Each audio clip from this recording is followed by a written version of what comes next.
Masasagasaan si Austin Reeves sa magiging desisyon ng front office ng Lakers lalo na ngayon sa magiging desisyon nila sa lineup at roster fit. Ayon sa mga report, isa sa pinakamahalagang consideration kung paano magiging effective si Austin Reeves kasama si Luka Doncic. Bagamat parehong mahusay nga raw to sa pag-create ng offense, maaari pa rin kasi mag-double ang kanilang role sa lineup lalo na pagdating sa depensa. Kung pareho silang nasa backcourt, pinipili ng Lakers na muna na masuriin bago gumawa ng pangmatagalang desisyon para kay Reeves. Kumbaga, mas priority talaga nila ngayon ang long-term plan para kay Luka Doncic. Ito yung magbibigay kasi sa kanila ng daan sa flexibility sa roster habang sinusubukan pang bumuo ng balancing lineup. Sa ngayon kasi tinanggihan ni Reeves yung 4 years 89.2 million extension na inaalok sa kanya ng Lakers. Sa summer na to dahil nakikitang parte yan ng plano ni Reeves para makakuha ng mas malaking contract sa free agency sa 2026 summer.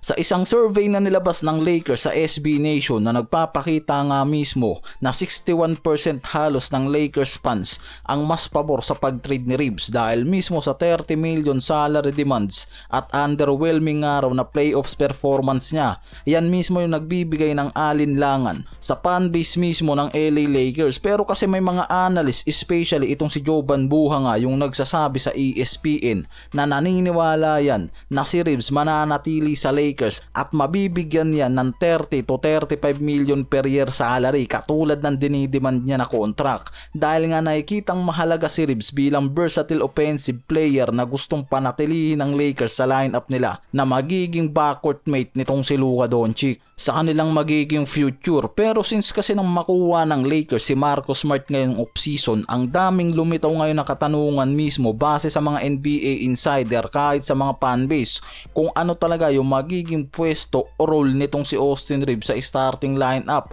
o malalagay sa bench. Dahil sa defensive presence ni Smart, mas nagiging logical ngayon ang magiging addition nito sa starting rotation ni JJ Redick dahil mas pwedeng paboran to dahil nakikitang magiging malaking tulong yan para bawasan ang malaking problema pagdating sa depensa ni Luka lalo na sa selective defense dahil sa kakulangan sa bilis ni LBJ lalo na dahil sa edad nito.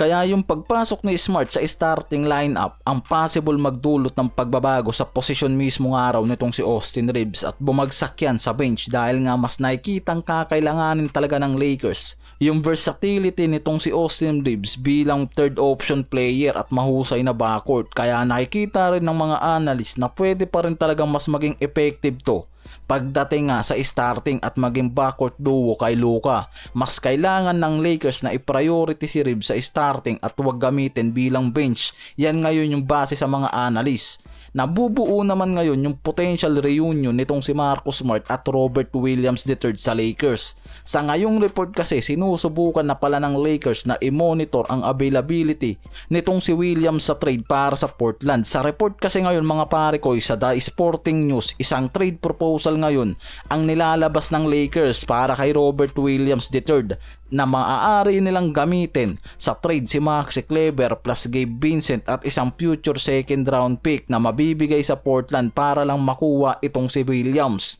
Dahil ang nakikita na plano ng Lakers dyan maibalik sa kanila ang chemistry ni Williams at Marcus Smart. Lalo na yung defensive chemistry ng mga to nung nasa Boston Celtics pa sila. Reunion to mga pare ko kung sakaling matuloy ang pagkuha ng Lakers. And possible naman talagang subukan ng Lakers ang trade talks na to para sa Portland para kumbinsihin na makuha itong si Williams sa isang trade. Kaya pwedeng maibalik ang proven defensive tandem ng mga to. Kombinasyon ni Williams at Smart ay subok na at matagumpay na defensive end nung Celtics era nila. Parehong may hustle, rim protection at defensive IQ, bagay na hinahanap talaga ng Lakers ngayon. Strategic frontcourt reinforcement talaga to. Yan yung nakikita para sa Lakers para magpalakas ng interior presence. At si Robert Williams yung nakikitang akmang alternative na magaling sa shot blocking, rebound at hindi nangangailangan ng offensive touches para maging effective.